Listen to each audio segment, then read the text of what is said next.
everybody, Kent Marts here with Scott Roberts. Hey guys, We're Explore Scientific, and he's Santa Roberts. Santa Roberts, I was, but well, the holidays are now coming to a close, so. And but we still have lots of toys. we have left lots of toys in the warehouse at the North Actually, Pole. after Christmas, historically, okay, and I don't know why this is, but historically, I've been in the business a long time.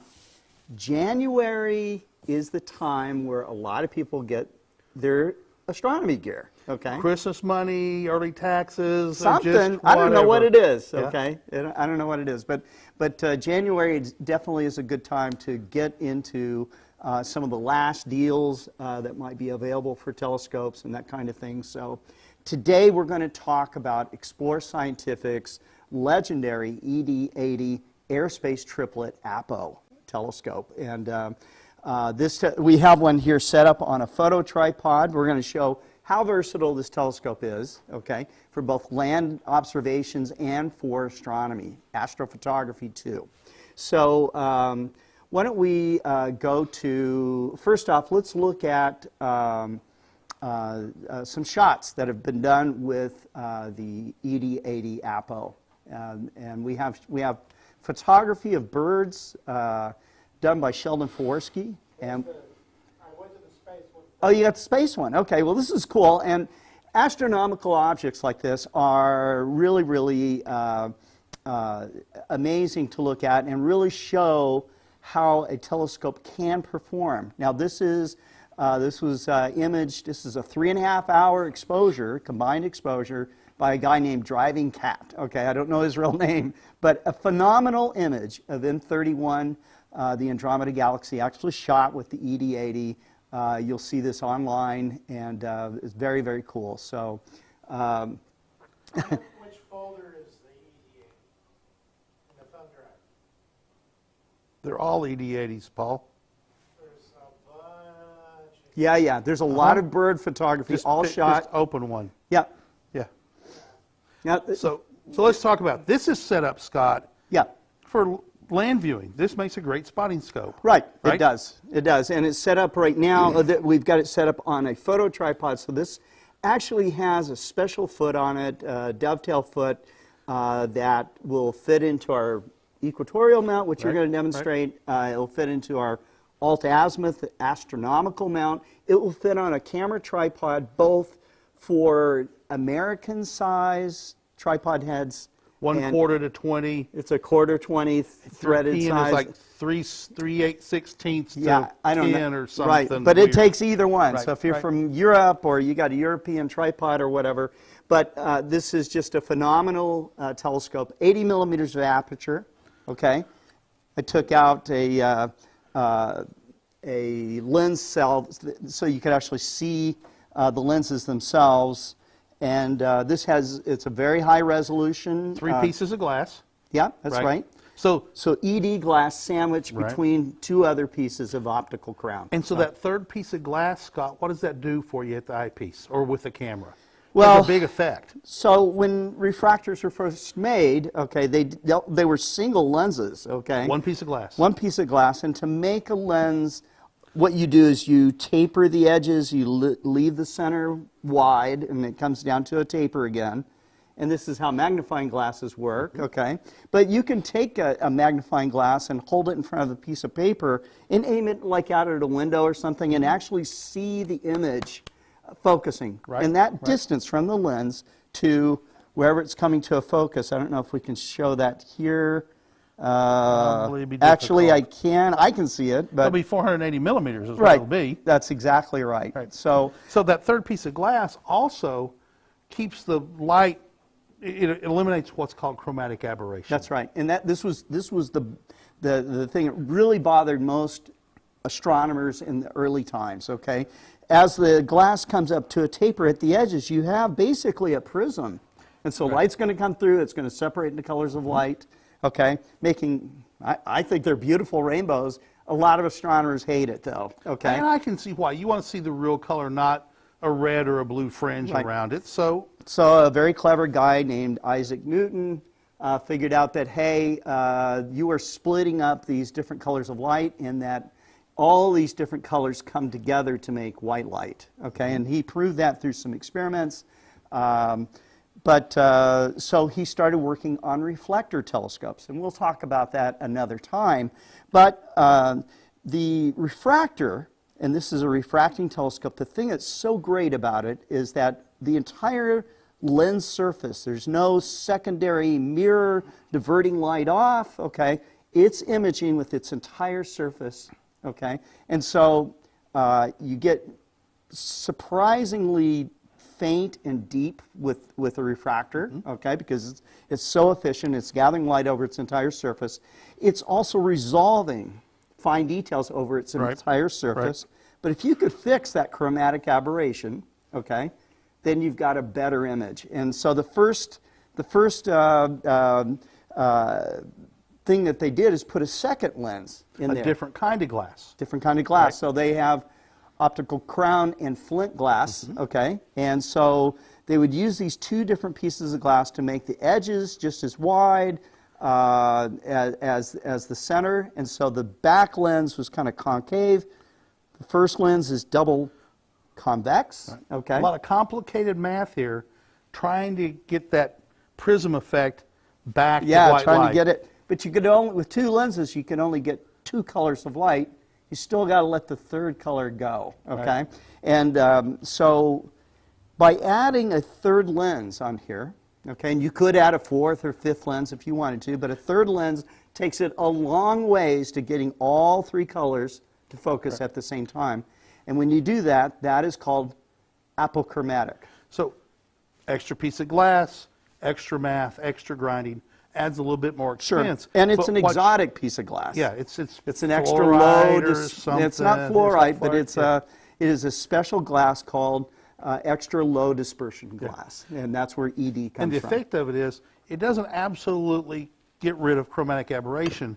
What it does is it minimizes it so much it's really not noticeable. That's right. That's right. And if you add a fourth piece of glass or a fifth piece of glass, much more money, much more expense. Yeah, right. Really exotic stuff. Yeah, this stuff, these kinds of optics are expensive, okay?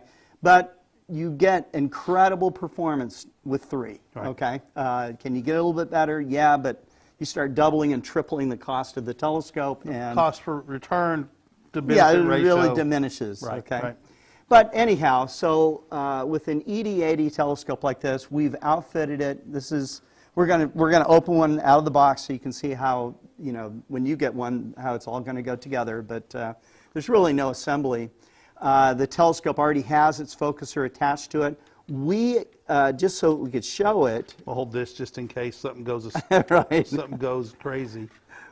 So we could show. We showed the Explore Scientific reflex sight, okay, which is a great finder to use on this. Okay, it is sold without a finder. All right. It also has a finder foot up here that has either uses the Explorer, sort of like an upside down T Explorer, and Meade have the same foot on their proprietary finders, or the Mini Vixen style that we just had on there. This one uses either one. So if you happen to have a finder scope already, almost guaranteed it's going to fit on one here. of the two styles is going to work. Right, exactly. So that's good. If we spin this around, you're going to see that the focuser is 2-speed.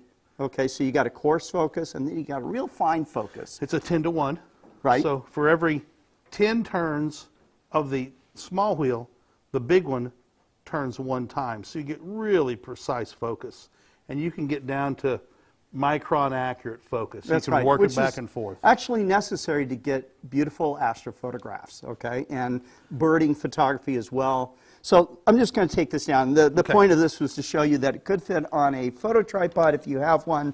But let's go ahead and, we got one in the box. And we're going to show you how to hook this up on a go-to tripod and use it visually, or we're going to show you how to hook camera up as well. Right. So I'm going to do a little bit of getting stuff off camera here now. So while you open the box, I'll talk a little bit more about the optics. This is a 480 millimeter lens, so if you're a photographer, this is your first telescope lens. Think of it as like a 480 millimeter f6 telephoto lens, okay, with ED80 optics on it. Don't want to cut you here. Right. It is It's rated to have a limiting magnitude of 12. Okay, so think of seeing the brightest star in the sky, which would be the star Sirius, being like magnitude 0. Each 100 times fainter of a star takes you to the next magnitude. With the naked eye, under really dark skies, you can see down to about 6. Some people can see 7th magnitude. No, that's really dark skies. This is super dark. Right. Okay, this is like seeing the Milky Way like a storm cloud overhead. Okay, this will take you down to magnitude 12. Okay, and in astrophotography, you keep imaging. You can blow way past magnitude 12. Right. So the telescope comes in a really robust shipper box, very stout cardboard, and inside is another box made out of the same kind of cardboard. These are shipped very robustly. That's cool. Yep, comes with. So we have a little sleeve to protect your telescope. And let's chunk that over there. And so it comes packed in the box with some foam. It comes wrapped up, as you can see, in this bag. Now, a lot of people miss this. Here's a piece of foam, and they miss the fact there's a couple of things hidden right there. Extension tubes, and you're going to need these. And they'll call and say, I don't have any extension tubes. Yes, you do. Look and they'll come back and go, oh, yeah, I did. Or they'll say, really? I've already thrown that away. Don't throw that away. Don't throw anything away. always keep your telescope boxes, because if you ever have to utilize our free collimation service, you're going to have to buy a box and padding from us to send it back. Or if you want to ship this thing to your friend or on your vacation. You can ship it to Hawaii, to the hotel, whatever, right? Yeah, you can see how small the box is. So keep your telescope boxes. I understand wanting to throw a lot of boxes away, but this is a box you really need to keep. So we'll pull this out of here.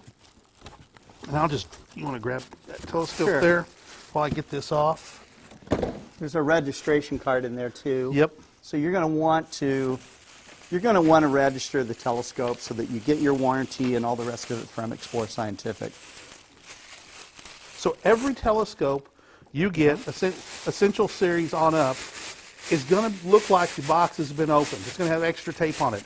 That's because it has been opened, because our quality control department opens every Essential Series, FCD 100 telescopes, our Dobsonian telescopes, not the first light. We open them up, we clean them, we check the focuser, make sure it's working, we collimate it, we clean the glass, and then we put it back in this plastic bag. That's right. Now, dust is everywhere. We can't get them. Dust is everywhere. As soon as we start putting them back in and it slides on this plastic bag, it charges up with a static charge, and dust is going to suck up on that glass. So there's always going to be some dust when you get a telescope. That's right. It's just going to happen. We're not NASA. Even if you were NASA, eventually dust is going to hit it. I was reading about meteoric dust, that falls from the sky, and every year the Earth gains so many more tons of material out there from outer space, Right. And I would bet a certain percentage of the dust that actually is on your telescope could be meteoric.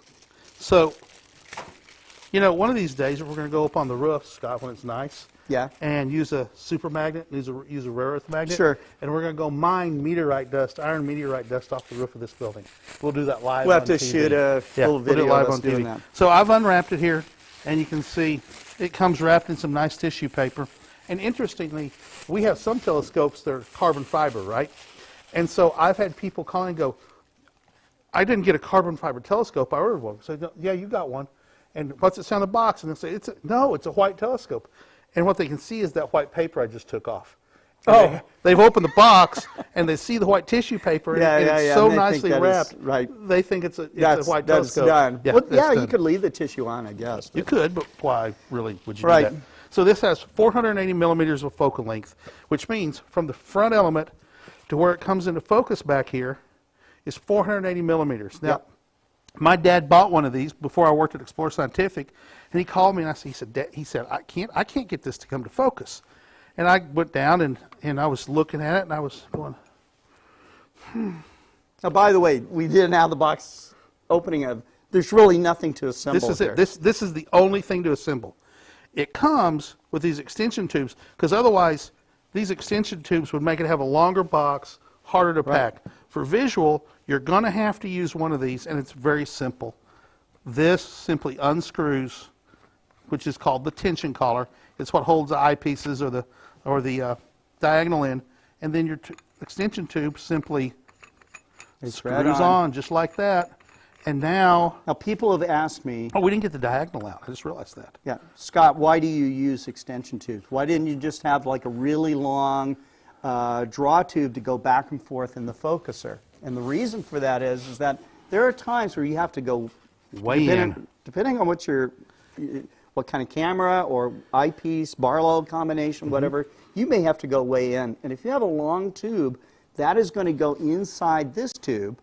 And it's going to block off some of the light coming from... It's going to become a field stop. It's actually going to make the working diameter of the telescope. Yeah, you won't have an 80 millimeter anymore if you have this really long focuser draw tube. So we created a system where you just add extension tubes, and then you can get it out there. Also, in the other end of the piece of plastic is your diagonal, which also goes through our quality control department. Each one of these comes checked out and collimated. So we have a machine, we look in, and we make sure that the mirror that's down in there is flat. Is really at 90 degrees. Is really at the proper angle so it comes through. So this simply comes out, loosen the thumb screws, take out the end piece. And I'm going to stop here and say, on the end of that has a sign that says, don't look at the sun. Do not look at the sun. We can't stress that enough. If you use this telescope and you look at the sun with it, even significantly out of focus, you're going to damage your vision. Right. We sell... That same warning is on the lens cap here, too. We sell filters that... There's one back there somewhere, he's saying. A solar filter? Yeah. I don't see it. We don't see it, but take our word for it. There is a We've solar rearranged filter. a little bit, and things have sort of not where we normally have them. So I'm going to loosen this up enough, and it's going to slide in there just like that. And now I'm going to tighten these back down. And I'm going to tighten them all until I sort of feel pressure to help keep what's called the diagonal centered up in the draw tube. And I had to unloosen them a whole lot to get it in there, but once it's in there, you want to clamp that down. Now, the diagonal will not come out, and you just tighten this up so it won't unscrew. What's the second one for? The second one is for astrophotography. If you're going to be doing astrophotography, there's a whole lot of math. This diagonal takes up a lot of room, so you have to put on another extension tube, and then we're going to show you how to hook a camera up to this here in a few minutes. That's right. But there we go. So that's how we set and another the telescope. Oh, nice keeper great bag. accessory for the ED80 telescope is something called a field flattener. Your eye, unlike a camera sensor, camera sensor's flat, your eye is curved. So telescopes, astronomical telescopes, unless they are designed only for astrophotography, are typically designed to have a slightly curved field, and this is totally normal. But astrophotographers want perfect focus to the edge as they do to the center. So, and an accessory doesn't come with it. We can sort of demonstrate. Is a field flattener. I like to demonstrate what's happening. If you look here at the table, assume the table is your flat sensor on your camera, right? Right. Well, the light's coming out of the curved backside of the telescope just like this, and it's going through the air.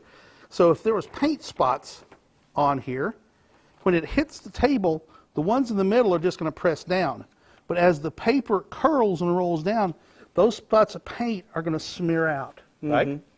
And it's going to make... They simply won't be in focus. And they'll be smeared and not in focus. Yeah. The field flattener fixes that, so when it hits the right point, and it comes down and the light lands on the shutter, or the sensor, it's Now this is for flat. astrophotographers only, Right. Visually, you're going to see a beautiful view from center to edge. because your eye is curved. It's curved. Your eye is a miraculous tool that fixes that for you. So here is the field flattener focal reducer. Comes in a sealed bag with some dissecant in it. And I'm going to... Is this a reducer or is this a zero power? This is the field flattener, not a focal reducer. That's a focal reducer? Yeah. Yeah, this is not a focal That reducer. rolled right off his tongue. We have ones that are also focal reducers, But this is such a fast telescope. When I say fast, it's f6, wide field, okay? Right. So it is going to probably be as wide field as you need it to be. So I will say that when people want to start in astrophotography, or just in astronomy in general, they crave magnification. Right. They want a really big telescope that's really big around and really heavy. And yes, it's going to magnify the things you're wanting to see and take pictures of. It's also going to magnify every problem and mistake you make. And I really want people to find success quickly. And how do you do that? With something like an ED80, right? That's right. It's small, it's forgiving. The shorter focal length, you can make mistakes and they really don't show up. So let's go ahead and put this field flattener on here, get this set up for astrophotography. And I'm going to need that other extension tube. That I'll take off the lens caps here.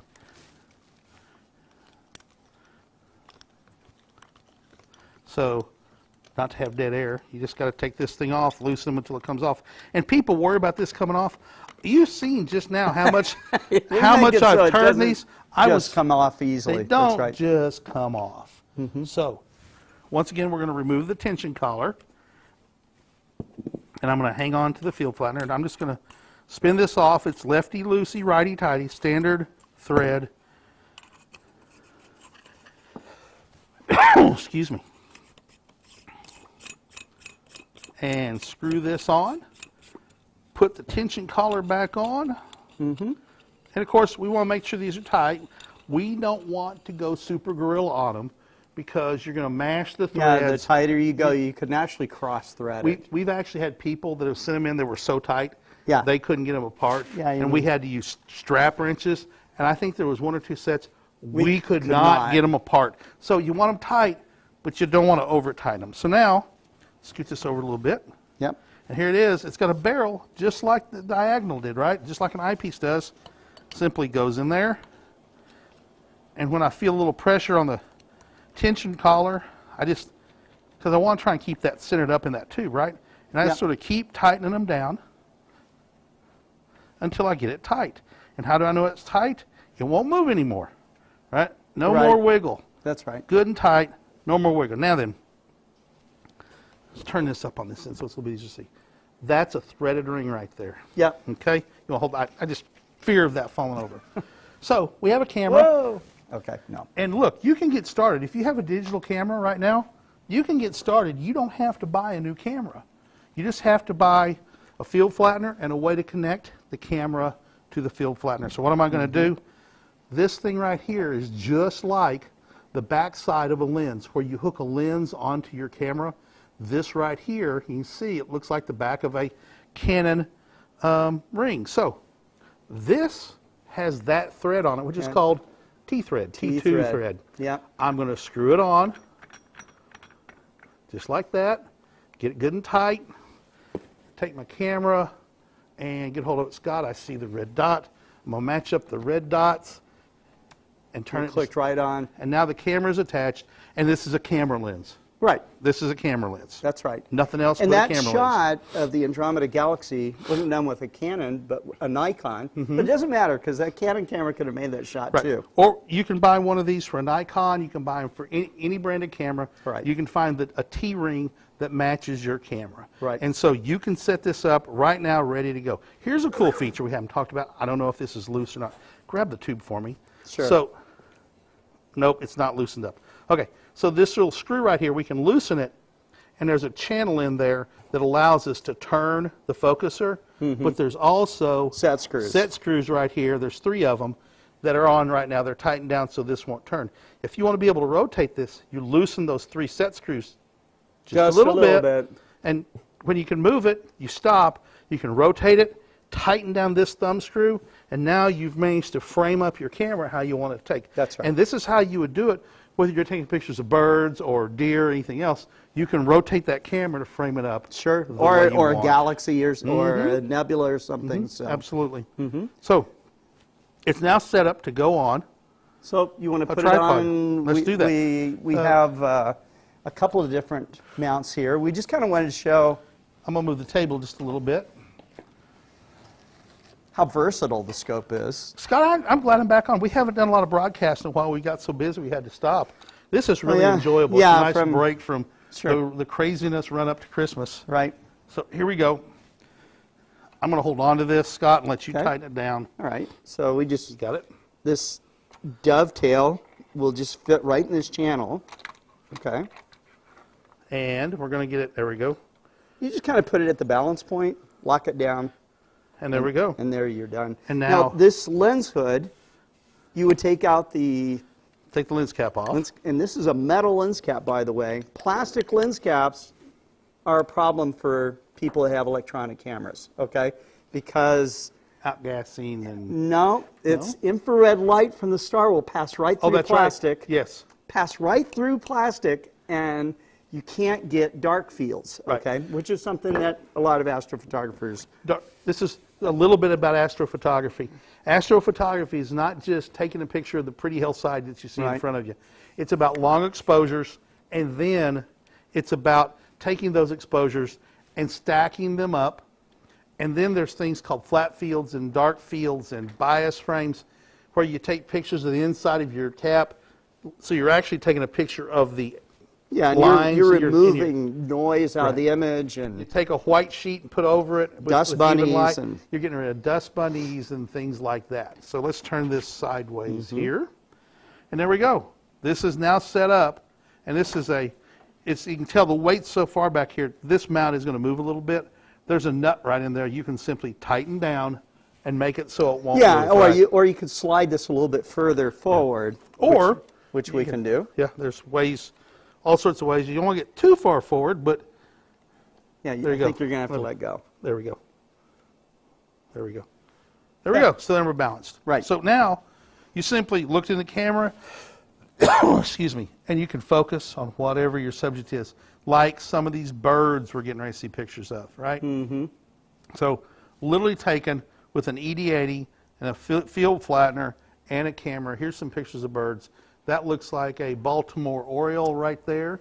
Yeah, let's talk a Fantastic little, picture. also a little bit about how Sheldon captures such sharp images. It starts with the optics, okay?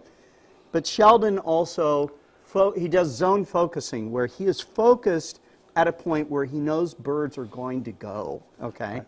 This is He studies where they like to land, Right. and then points his camera there, right? That's right. There's branches he'll take and cut off limbs to create little branches to create a perch for them. Okay. And so his preparation for this picture starts long before he goes click and takes the picture.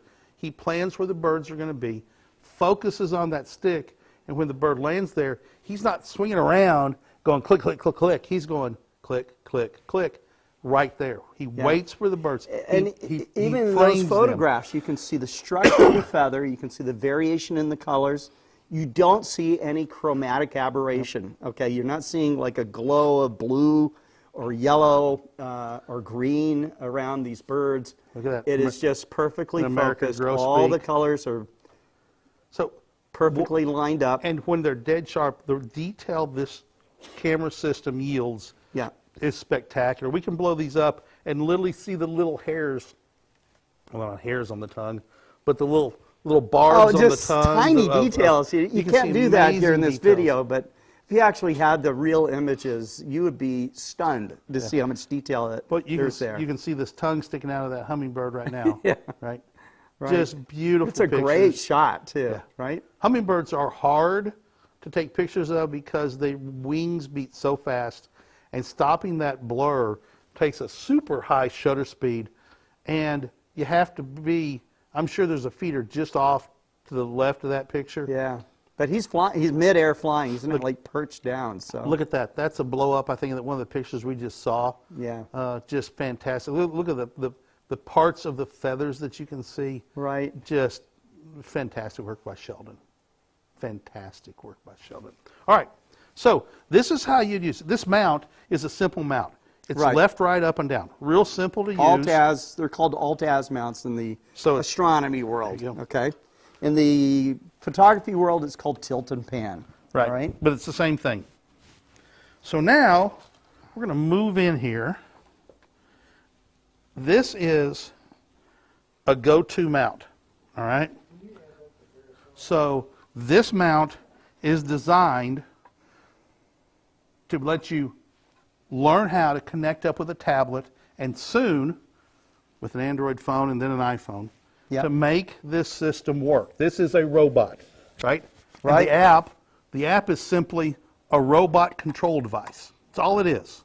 So I know from experience that I've got to get this. Now, I hold on to this until I'm sure I'm actually violating one of my rules. What is And your rule? Here's my rule right here.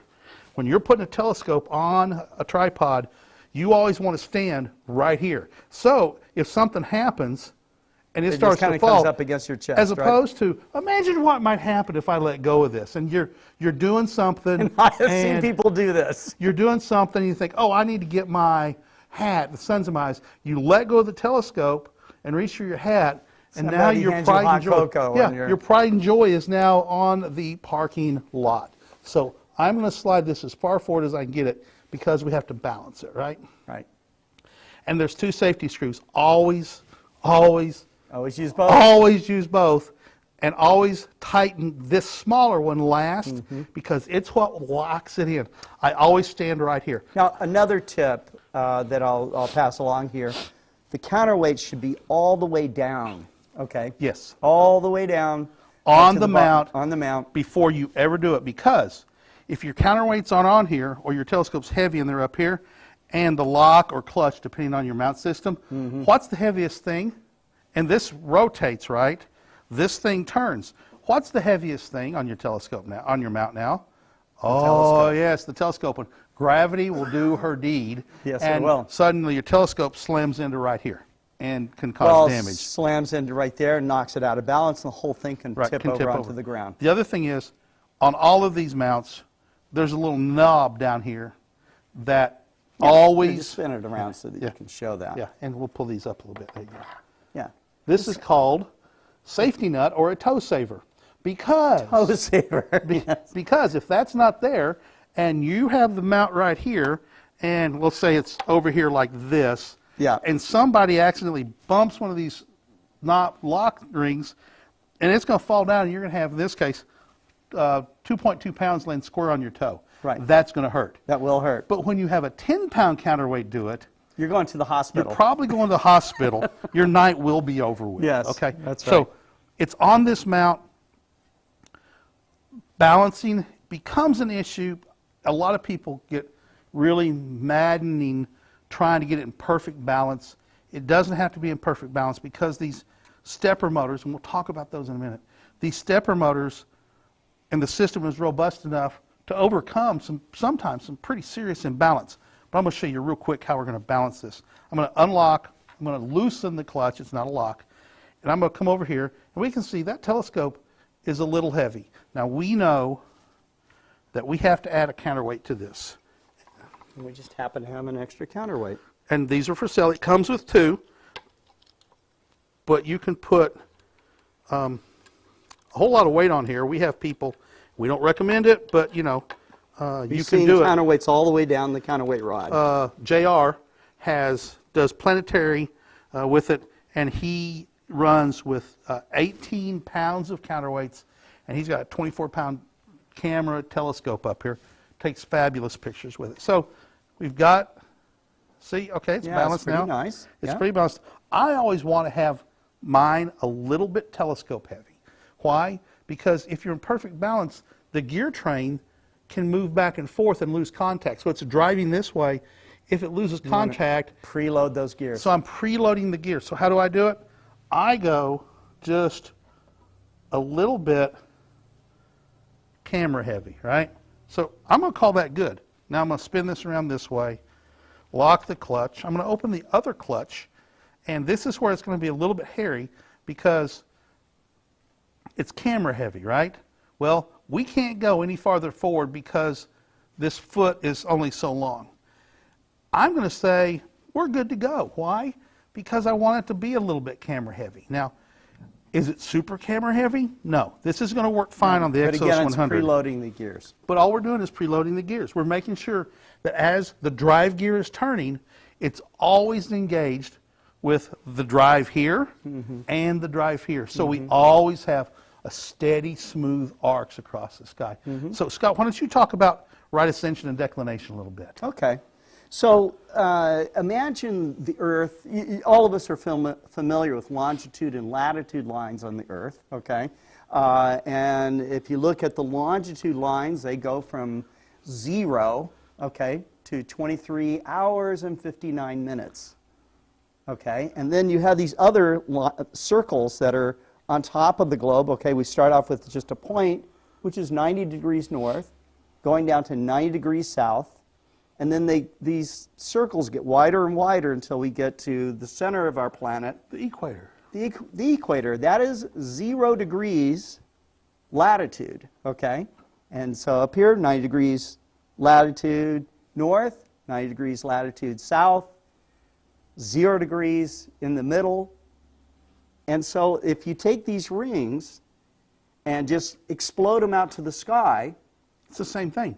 Yeah, now you have this grid pattern that's up in the sky. And there are stars that are on the 0 hour line, okay? Right where you're standing has a specific GPS address. That's right.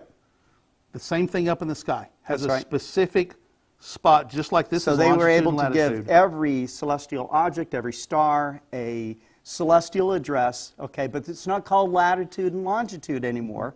It's called right ascension and declination, and I'll tell you why, okay? Because as this is controlling an east-west movement, okay? And stars, just like the sun, just like the moon, stars rise off the east and ascend to the right, okay? Right ascension, all right? That's where that comes from. The other movement, or the other position in the sky is declination. When you're pointed right at 90 degrees north, okay? If you point this way or you point that way, you're declining away from the pole. And that's why it's called declination. Yes, sir. So with these two numbers, in the old school way of doing astronomy, and this is how Kent and I learned it, you would look at a star chart, it would have this celestial coordinate thing, and you'd go, I want to see this galaxy NGC 4565. And Kent would call out the right ascension number and the declination number, and there were circles on these types of mounts. And we get close. And you would adjust it, okay, and get it close onto that declination, this right ascension. And if you did a good job in polar alignment, it's in the eyepiece. It's in the eyepiece. If it's not, you start fine-tuning it. Now, real quick, Kevin O'Neill, actually, Beverly Solinsky, I couldn't read the last name. She said, lovely, with an exclamation point. Thank you. We like to think it's lovely, too. Right. Also, Kevin O'Neill says, which go-to mount? Kevin, this is the IEXOS 100 go-to tracker mount, okay? Right. So now we don't need those setting circles anymore, okay? It's all done by computer. And the computer allows us to it takes information of our longitude and latitude, our time on Earth, okay, where you are locally, and then it asks you to polar align it and aim it at 1 or 2 bright stars. And once you've done that, this thing's locked and loaded, ready to go, not only for visual work, but for astrophotography. So let's talk about polar alignment just real quick. Sure. This right here is called the polar axis. It parallels the axis of the Earth, right? The Earth spins on an axis, and this is going to point in the northern hemisphere. This is going to point to north, true north, and in the southern hemisphere, it's going to point to the south celestial pole, true south. That's right. Okay? So there's a latitude right here. We're at 36 degrees north latitude, so we've set this for 36 degrees north. Now, for this to work right and the computer to know where to go, the mount where to go, you've got to have it level in declination and right ascension pointing at Polaris. This is called the home position. Correct. So I have an iPad. We have an app called Explore Stars. You can find it on Android and iPad, or the iStore, the App Store. Boy, couldn't get it. And so, come on, unlock. And the super secret password, don't tell anybody, is 00003 on this device. And so I'm already hooked up. I'm already actually hooked up because we've hooked up to a whole bunch of different tablets and that remembers it. I'm hooked up already with my Wi-Fi. The mount has a Wi-Fi board in it. It's sending out a signal just like your home router does. Yeah. The iPad sees it. We hook up to it just like you hook up your iPad or your tablet or your phone to the tablet or to the Wi-Fi at your home. We're hooking up here. Right now, the app runs on an Android tablet or an iPad, a Windows tablet, a Windows desktop or laptop computer. Soon, we're going to have an app for Android smartphones, and then an iPhone will follow at some point in the future. But here's how it works. It's really simple. I'm going to hit the home button. I'm going to launch Explore Stars. Well, actually, I'm going to make sure Explore Stars is not running in the background. If it's running in the background, sometimes it has trouble. So I just hit the home button twice. I'm going to flick it and make it go away. Now I'm going to launch Explore Stars. And it comes up with the virtual compass or joystick. And there you can see it. Let me get it here and move it. And right there you can see it moving, right? So the tablet is telling the computer motors in here, the servo motors, there's a question. The servo motors. What's the name of the application for the iPad? It's called Explore Stars. Explore Stars. And it won't say Explore Scientific as the owner, it'll say Dan Dickerson, because he was the guy that wrote it. Yeah. So it'll be part of the open go-to community. Don't freak out because it doesn't say Explore Stars. He wrote it as part of the open go-to community. So this is user developed. Okay. Right. So one of our users developed this. We provide everyone the code, what's ES command language, Explore Scientific command language, and anybody can write a program to make this work. Right? That's right. And that's what Dan did. So now I'm going to assume I've got a perfect polar alignment. And so I'm just going to go to the catalog, and I'm going to hit, can't see it probably, I'm going to hit solar. Yeah. The catalog has pictures, which is kind of cool. Can you see that? Deep sky objects, planets. Yeah, you can see that kind of thing. So I'm going to hit information about it. And information. I'm going to hit slew to. And now I've got this set up, so I also have to hit go to. And off it goes. Now the tablet is telling the mount how to turn. And the micro stepper motors in there are counting micro steps. And it knows it's 3,812 turns this way and 2,461,000 that way. And it goes to the proper spot. Now, I have literally had perfect polar alignments before and done this in public, and it go dead on. Lucky, right? Okay, there's skill involved, but it's always nice to have it actually work really well. Sometimes I struggle to get it to work, but it's a skill. When I go fishing, Scott... Well, that's polar alignment, though. That's polar alignment. When I go fishing, Scott, I sometimes struggle to catch fish. Do you? I do. You don't, like, land a bass? Not every cast. Not trout. even. Some days, I don't even catch any fish. I fish all day. So it's a hobby. The more you do it, you better That's get not it. going to happen to you here, okay? So you're going to be able to adjust this mount and nail everything in the sky. So, yeah, you're going to be able to, it's a skill you develop. So we're pointing at the sun right now and knowing what time it is and where the sun is, this is pretty darn close right now. Yeah, right? That's right. If it's not, it's real simple. Now we're pointing at the sun, which means we have a solar safe filter and we have a solar safe filter on our finder scope. How I do it is I just look at the shadow it casts on the ground and I move the mount. And this is a solar safe filter. Yeah. So it'll go just like that on the front. Yeah. We can't do it because the only thing you can see with this thing on is the sun. That's you can't see anything else. So I can use the left, right, up, and down buttons, and I just move the mount until the shadow cast by this becomes nice and sharp and crisp, and bingo, you're tracking the sun now. Right. And it's going to continue to track the sun until you change it. Right. Right. So anyway. This is a really nice, super compact type of telescope, often called a grab-and-go scope, okay? And because of its versatility, being able to work very easily on an alt-az mount, being able to work on a photo tripod.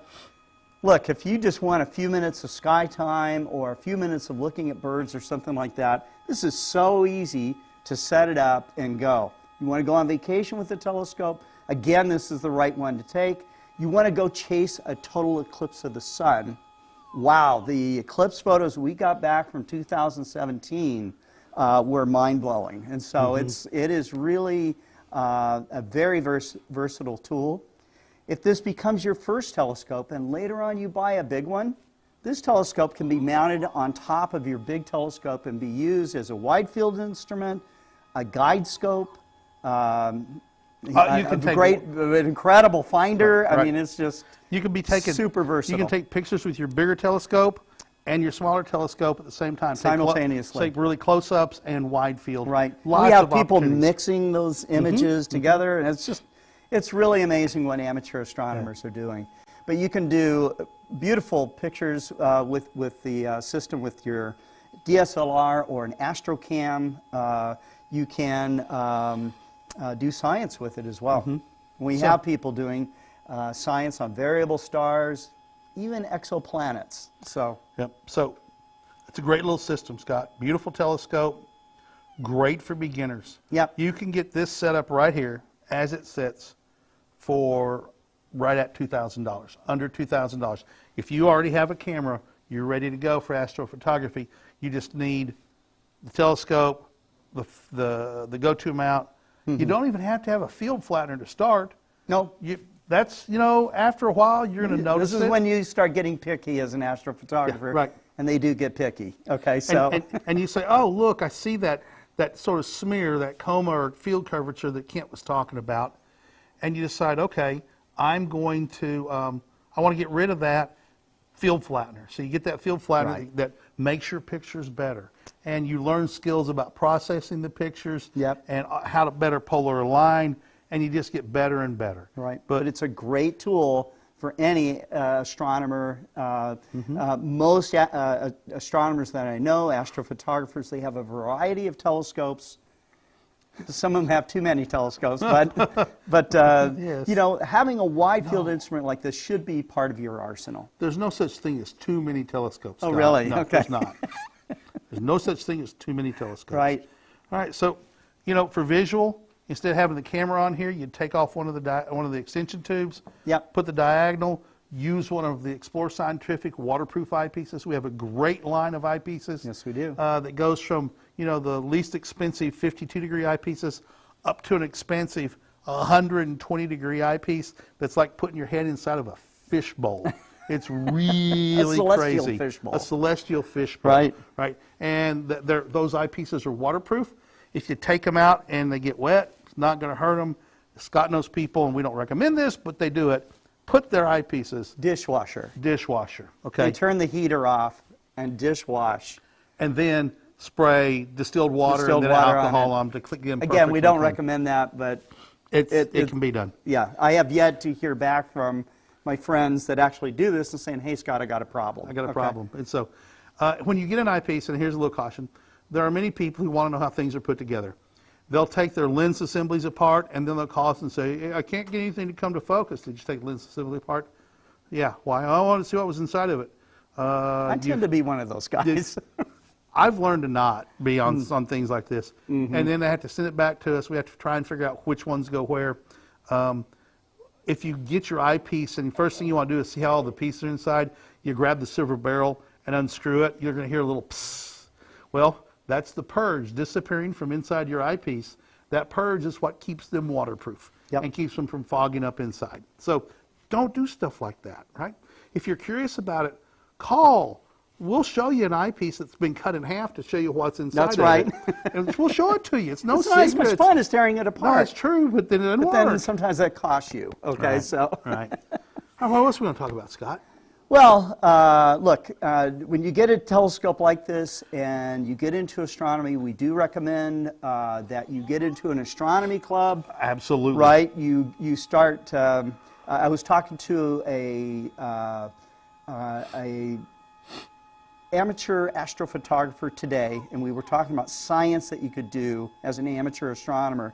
And she said, Scott, professionals only get a certain amount of time on a telescope. A pro has to submit observing time. Months and years in advance. Sometimes, okay. And so, and if it turns out that your particular time slot is not good, unless you've made some sort of incredible arrangement you could lose, it clouds up, you could lose because you get bumped by the next guy in line. So, but amateur astronomers always have their gear and can observe and collect data at any time. So professionals have learned to work with the amateurs to collect data, sometimes on a 24-hour basis if they need it. Okay, right. So now it's daytime wherever such and such observatory is, where the professional is. Okay, but on the other side of the planet it's dark. Somewhere on the planet it's clear. Okay. And if they've got this army of amateur astronomers collecting data, even if it's with a small scope like this, they can get the dimming of a star. They can get the dimming of... Prove exoplanets or all sorts of... Asteroids, all kinds of stuff. It's really amazing, and there are groups out there that can help support that. So, and it doesn't take long just to do a Google search for astronomy club in your area, or doing citizen science with professional astronomers. Scott, I had a customer a couple of weeks ago, and he has a MACCAS 127. We won't talk about a telescope. A Maxitov Cassegrain telescope, 125 inches in diameter. And, he was having a little bit of trouble, talking about collimation and stuff. Technical term, don't matter. And I said, where do you live on Long Island, right? And I said, you need to find an astronomy club. And he says, I don't know if there is one. So I really... They are everywhere. I Googled, to turn a noun into a verb, I Googled astronomy clubs on Long Island. I said, oh, see, here's one. It meets at this college. And he was real quiet. And he said... This was his college? That's 2 miles from my house. Right? Right. Yeah, he has a group of people, have the same interest he does, the same skills. They meet once a month. Yep. They can help you with lots and lots of problems. And man, you will get 10 times more enjoyment because you're going to make new friends. You're going to learn new skills from these people who have been at it for years. And amateur astronomers, maybe unlike a lot of other hobbies, I don't know why this is, but amateur astronomers will share everything they know about their gear, their observing techniques, their astrophotography techniques. And they'll take you up to a level where they're at very quickly. And think about it.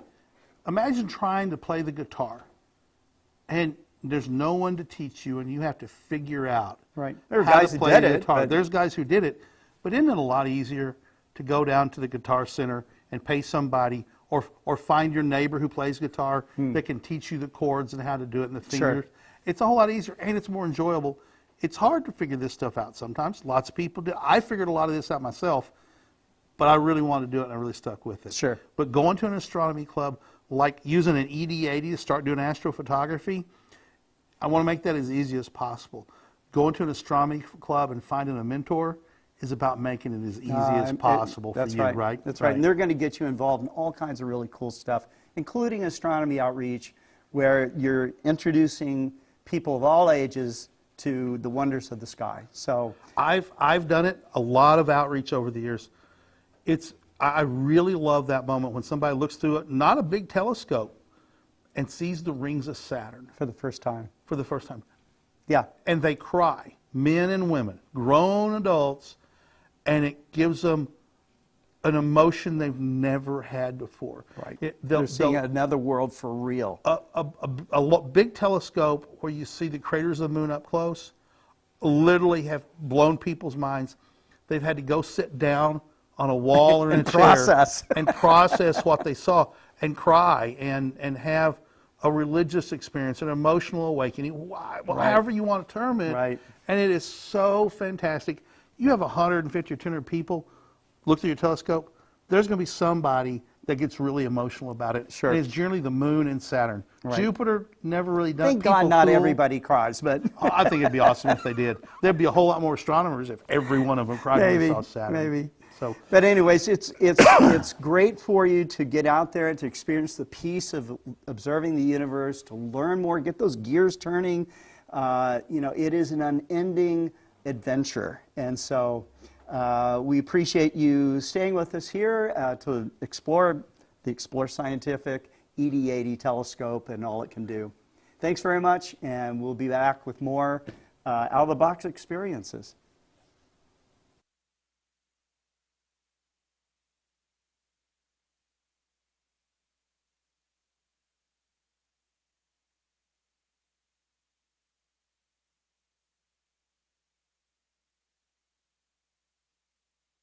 ED80.